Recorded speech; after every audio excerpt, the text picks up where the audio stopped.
Good morning, So it's another day of vlog na naman po, travel and gala dito sa BPO Budget Travels and Gala. Yes, of course.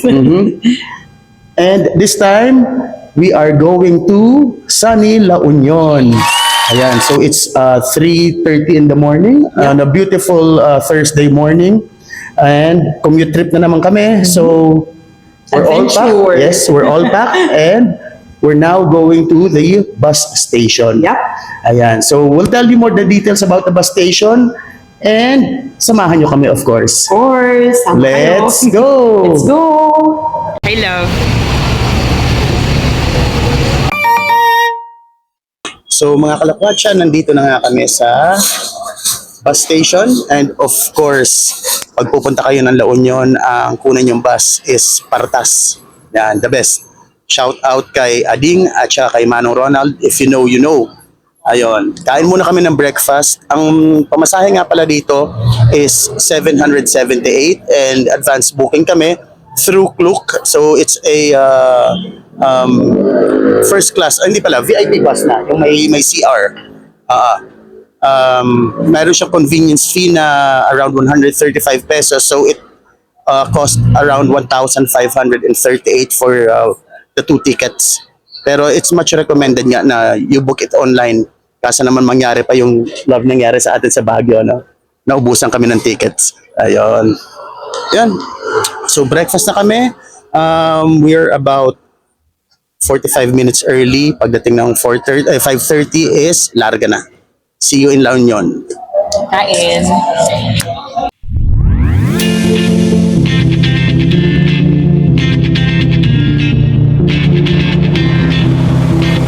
When my days end, I might just fall in love. I know the DJ and I love this song. Me and you and the night feels so young. Hi, good morning mga kalakwatsa. Hello, good morning. So, this is our first stopover. I think first and only stopover. No, love? Yes. Ayan. After 2 hours of 2.5, no love? Yeah. 2.5 hours of bus ride. We are now here in Season, Pangasinan. Ito yung Ayan. stopover papuntang La Union. So, yan. Ewan ko may mga kumakain. Kung makikita nyo naman sa background namin. So, ayan na. dito sila kumakain. Actually, yung purpose nito is para dun sa driver and conductor, love, no? Para dito sila makapag-breakfast kasi ang aga nga nilang Hindi, love. pumapasada. And para din sa mga pasahero, of course. Ang purpose nito is para makayosi ako. And also, yung mga dito rin yung mga bilihan ng mga pampasalubong nila. Ayan. So, we're heading to the smoking area kasi nga Siyempre. sila magsusmoke siya. Ayan. In another lifetime, baby. And let's do tonight again. Rewind until daylight. Repeat, rewind, and put your hands up. Oh, keep those hands up for tonight again. Ayun na nga. So, nandito na kami sa San Juan, La Union. Kung nasaan ang beach. Yes. And kung magbabas nga kayo, dito kayo bababa, hanapin nyo lang tong restaurant na to. Nasa tapat to ng 7-Eleven. Ano pangalan nito, love? Bakit ba, love? Yun, Bakit Ba Ayan. Restaurant. Yan yung name Yeah. ng restaurant na to. Dito magbababaan yung mga pupunta sa San Juan. San Juan, Beach para at saka mga mag-beach. surfing lovers. Oo. Naalala ko to, love, kasi dito sa restaurant na to, kami unang kumain nung paglapag namin dito sa San Juan, La Union. Kasi nga nagpunta na rin kami dito before. In-invite kami nung kawork natin dati, si Kim. Shout out, Kim. Ayan. Ayan. So, ito, mag-ano na kami dito, magre-refresh ng onte kasi medyo nauhaw sa Nauhaw. biyahe. And then, sasakay na kami hanap na kami ng tricycle papunta dun sa accommodation namin. Yes. Ayan. And pagdating doon, bibigyan namin kayo ng room tour. Yup. So, later na lang. FYI sa mga first time pupunta sa San Juan, La Union, dyan, tingnan nyo na lang tong building na to o yung mga restaurants na to. Diyan kayo bababa sa tapat ng Bakit Ba? Nakita nyo yung bus ng Partas. And pauwi naman, dito kayo maghihintay sa tapat ng 7-Eleven.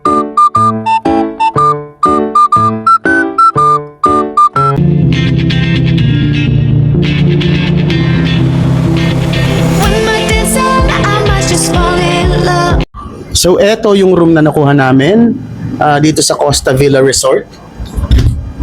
Yan, simple lang naman siya. It's a simple room with a queen size bed. Eto si Love, nag-aayos ng gamit. Yan, may electric fan, air condition na rin, and may banyo na may water heater and smart TV.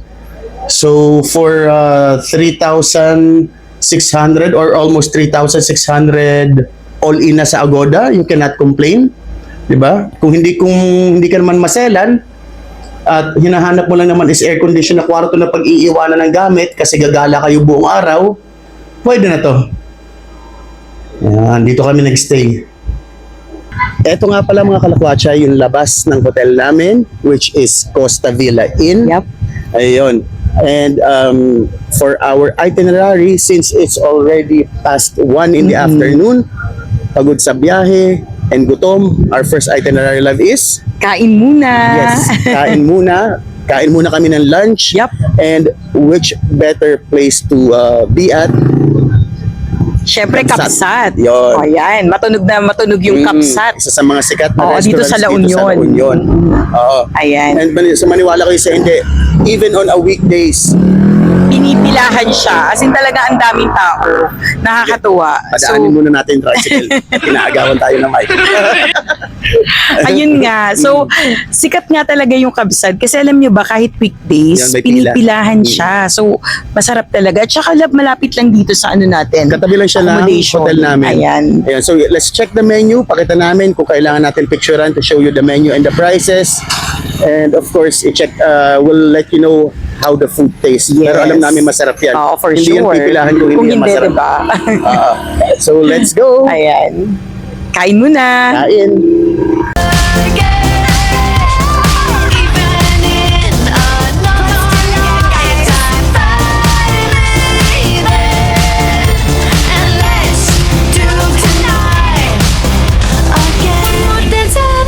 Just fall in love. I know the DJ and I love this song.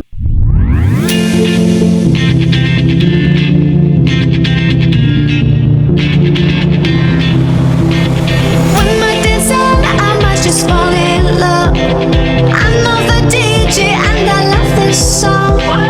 Me and you and the night feel so young. Every single moment has led up to this one. Whoa, did the stars align? Whoa, maybe it's a sign. We should do tonight again, even in another life. To get to the beach, they're gonna charge you a 50 peso per head environmental fee. Ang buong stay nyo na yon, tago nyo lang yung resibo. So kakatapos nga lang namin kumain sa Kabsat. Pero kapag may Ano, Love, masarap ba? super. Hindi Sobra. okay Masarap talaga. Kasi before tayo kumain, di ba tinanong natin yung waitress kung ano yung parang dish nila. Sabi, sinuggest niya yung bagnet na Kare-kareng bagnet. kare-kareng bagnet. Oo. And masarap talaga siya. Ang sarap yan. Promise. Ang Ang sarap. bagoong niya, ang sarap. Oo. Oo. Sarap. Of course, Yun na lang yung nasabi masarap. sabi ko nga, perfect combination, beer and dagat. Pero yun nga lang, dahil sa sobrang init dito, ang bilis uminit ng Philippines. Oo.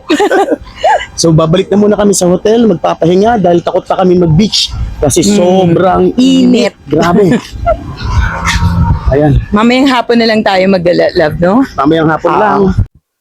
So it's 8 o'clock in the evening, tapos na kami nila magpahinga. Mhm. So nagbusog, napagod kami kanina and sobrang init, hindi na kami nag-beach. Ayan. Natakot kami sa init. Ayan. Naligo na lang kami and natulog saglit. Ayan. So for our first day dito sa San Juan, La Union. sa San Juan, La Union, we're gonna cap the day by going to Flotsam and Jetsam. Yan, isa sa mga pinakasikat na bar dito sa La Union.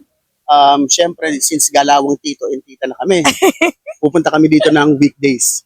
Kasi alam namin bukas and Crowded. sa Saturday, punong-puno ito. At Syempre. lagi punong-puno. Ayan. Weekends eh. And though acceptable naman yung pormahang beach vibe dito. Alam ko, love, hindi pwede ang ano, di ba? Nakakatuwa, love, kasi ito, kanina ko pa pinapakita kay love. Kung nakikita nyo ng malinaw sa likod namin, yung may dress code sila. So, bawal daw yung naka smart casual at saka yung naka basketball or parang mga nakapang sporty, ganyan. So, love, pag after ng job interview, hindi ka pwede mag-bar. Kailangan muna magbihis para sa diba? Ayun lang, nakakatuwa.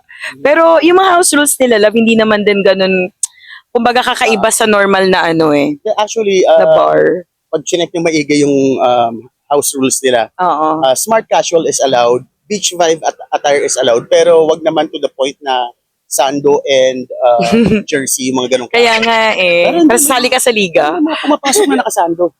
Oo, pero hindi sila naka-jersey. ewan ko Yung lang parang kung adjustable dahil weekdays na yun, di ba?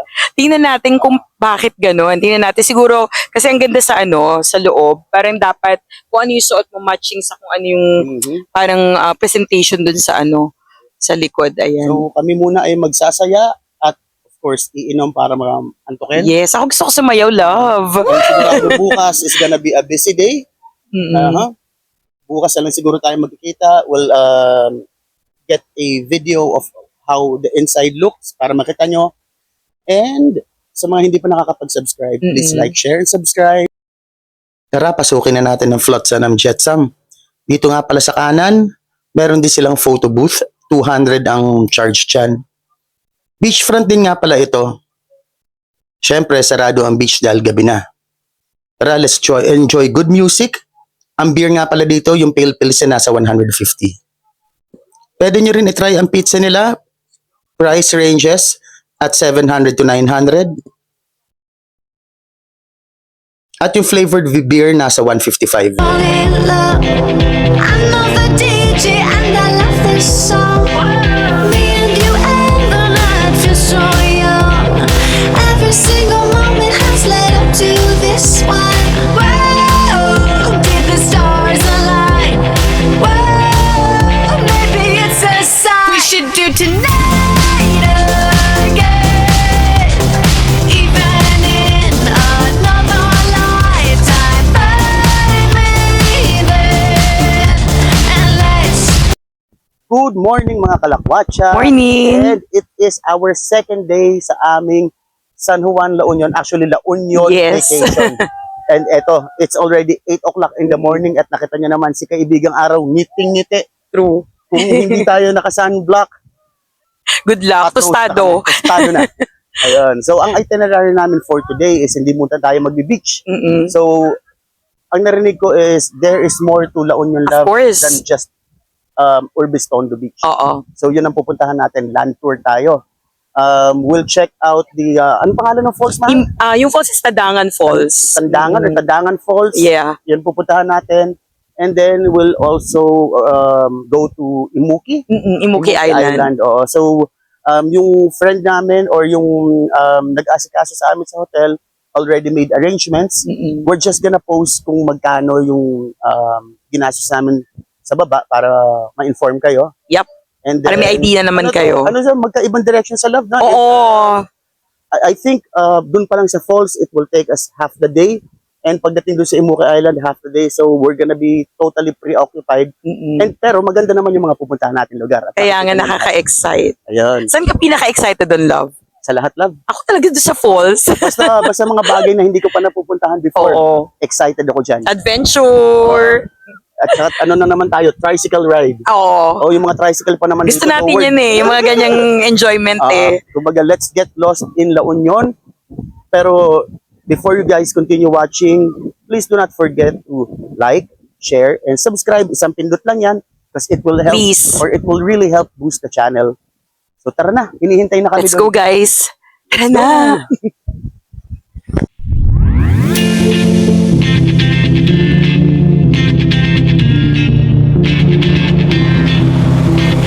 One more dance and I might just fall in love. I know the DJ and I love this song. Me and you and the night feel so young. Every single moment has led up to this one. Whoa, did the stars align? Whoa, So ayun guys, ito yung first stop namin for today sa aming gala, ang man-made forest. So kung makikita nyo, ayan, pakita natin. Ayan, para siyang yung sa Bohol. Kasi sa Bohol may ganito din eh, ayan. This was actually my second time to visit here. Last time was in 2023, love. Pero mas na-enjoy ko ngayon. As in kasi before, parang saglit lang naman kaming nagstay dito. Ni na Kim, ayan, tapos nagpicture-picture lang. And ngayon, ayan, mas na-appreciate ko siya. Kasi parang nakakatuwa lang, no, how amazing it is.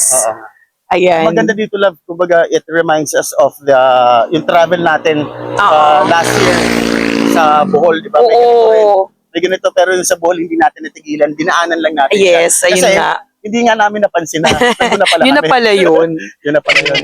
So ano to mga pananim, mga punong kahoy Mm-mm. that's formed to Yup. resemble a canopy. Oo. So pag tinignan niyo sa likod, Ayan. ayan parang siyang nagbibigay ng natural na lilim sa lahat ng mga biyahero. So mga kalakwatsa, for our second stop sa aming part 1 ng La Union Land Tour, nandito kami sa Baluarte Watchtower. Ayan. Baluarte Watchtower. As you can see sa likod namin. Mm. 'Di ba? Nakakatuwa, love, kasi alam mo yung overlooking yung dagat. Oo. And alam mo ba, pagdating nyo rito pala guys, may mga lalapit sa inyo na mga bata na parang they want na sila na lang yung parang magpicture sa inyo, ganyan. Then bigyan nyo na lang sila ng tips. Actually, Ayun. ganun ang galawan dito, love. Yung mga bata na magpipicture, bibigyan nyo na lang sila ng tip. Ayan. Siyempre, be a little bit generous naman kahit paano kasi ang gaganda ng mga pictures na Oo, in kaya nilang gawin. fairness. Magpo-post kami ng mga sample Oo, sa baba. ayan. Check nyo na lang. Kaya nga. Ang And, maganda, at saka maganda dito, love, bukod sa mamamangha ka na dito sa Watchtower, oo. kasi nga, di ba, it's historical. Mm-mm. Yung surrounding na dagat, it amplifies everything. Yes. Diba? And saka tinan mo, kung makikita nyo dito, sa kanan, Oo.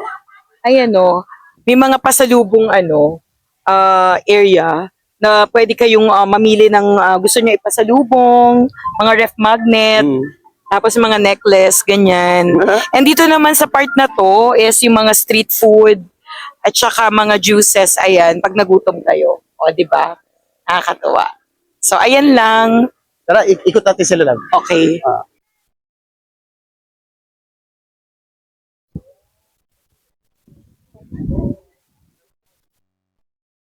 So, eto yung itsura niya. Ayan, ikutin natin. Bali, pabilog lang siya na brick formation. Tapos, it serves as a watchtower noon. Ayan, to guard the province.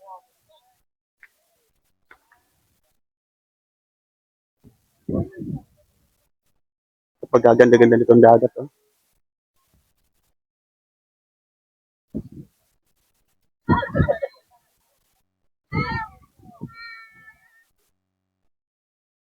So, bali, kung ikaw yung bantay noon, yan yung nakikita mo. Diyan ka. Ay kung ikaw pala yung susugod, yan ang makikita mo. At kung ikaw yung bantay, ito yung binabantayan mo.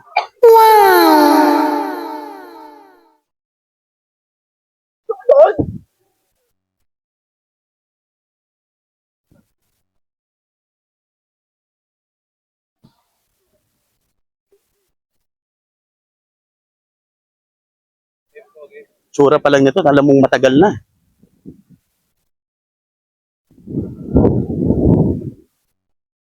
Ayan. Sige mga kalakwatsa, medyo nakakatakam yung street foods dito.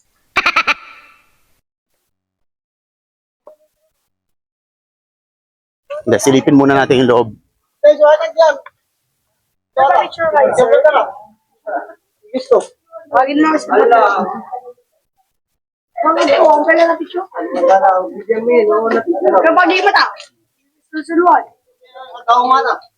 And ito, merienda muna kami ni Love.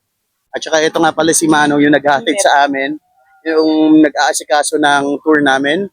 Kung gusto niya siyang kontakin, ipopost namin yung number niya sa baba. Sa baba. Ayan. Bigyan mo na rin kuya. Grand Fontanilla, sir. Ayan, Grand Fontanilla daw po. Ayan. So pag nagpunta po kayo dito sa San Juan La Union, yan, kontakin nyo lang po si Kuya. Ito yung number niya. Ayan.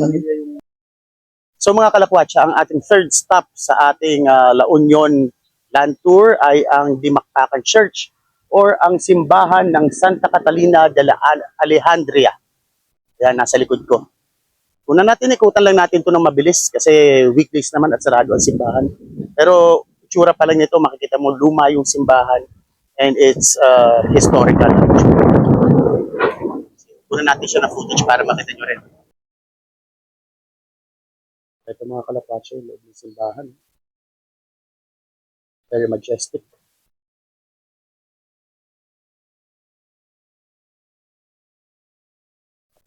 Palabas tayo.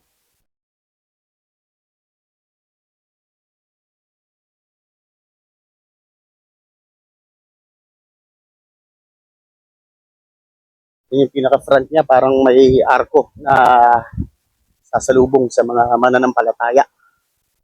Paikot. Malawak yung parking niya. And eto yung itsura niya talaga.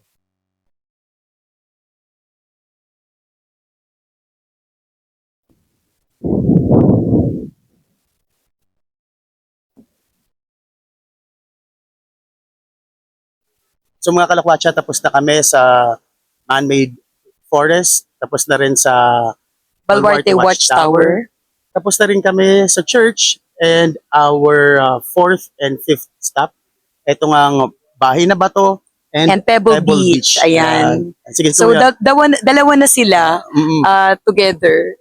Yes. Ayan, dito sa ano na to, stop na to. Ayan. Medyo tumitindi na yung init kasi Mm-mm. patanghali na. Kaya nandito kami. Lumililim.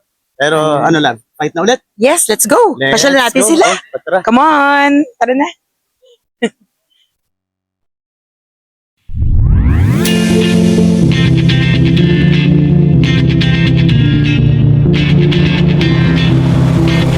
When my days end, I must just fall in love. I'm not the DJ and I love this song. Me and you and the night feel so young. Every single moment has led up to this one. Whoa, did the stars align? Whoa, maybe it's a sign. We should do tonight again. Even in another lifetime, find me there, and let's do tonight.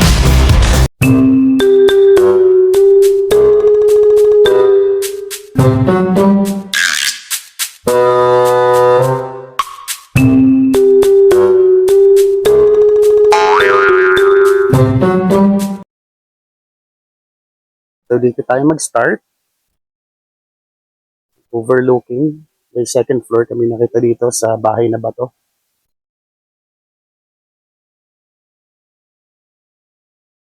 Yan ang overlooking ang Pebble Beach. Malamang kaya tinawag yan na Pebble Beach kasi puro pebbles.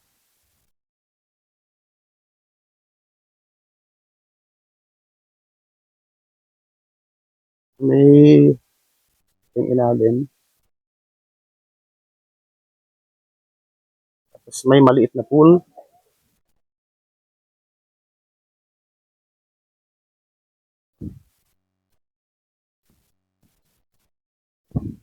Yan. Ito pa yung Pebble Beach. And then, ito yung mga figurines kasi at the same time, itong bahay na bato is also a museum of modern arts. Baba tayo.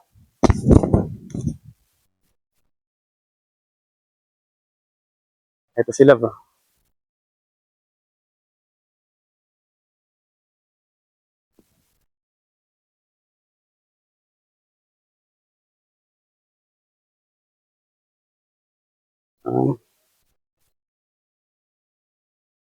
So baba muna tayo ng Pebble Beach bago natin ikutin itong kabuuan ng museum. Ito. Mga figurines. Tsaka modern art. May conference ng mga palaka dito.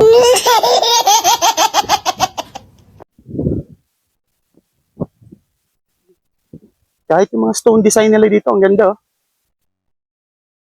Sabi ng mga kubo. And eto, palabas. Sundan natin si Love. Papunta siya ng Pebble Beach. Pero malayo pa lang, may nakikita na kaagad ako na nakasulat na swimming not allowed. Siguro malalim ang tubig or wala talagang lifeguard dito. Pero of course, for safety purposes, wag nang ipilit.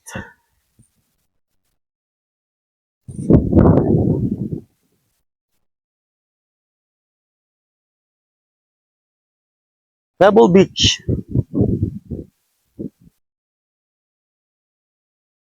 Sa mga kalakwatsa, ito pa yung ibang mga figurines na makikita nyo dito sa sa bahay na bato. Ito meron siya ng crab made of stones.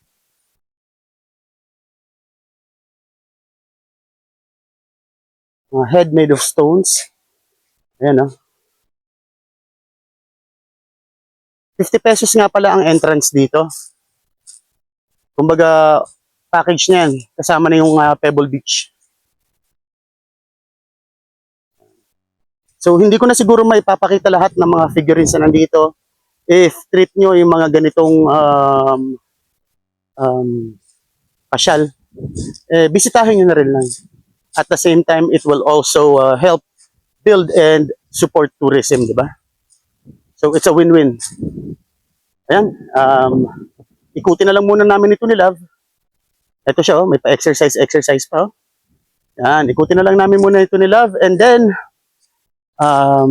punta na kami sa next spot, which I believe is, anong lang pangalan ni Love? Imuki Island na. Okay. So, let's go!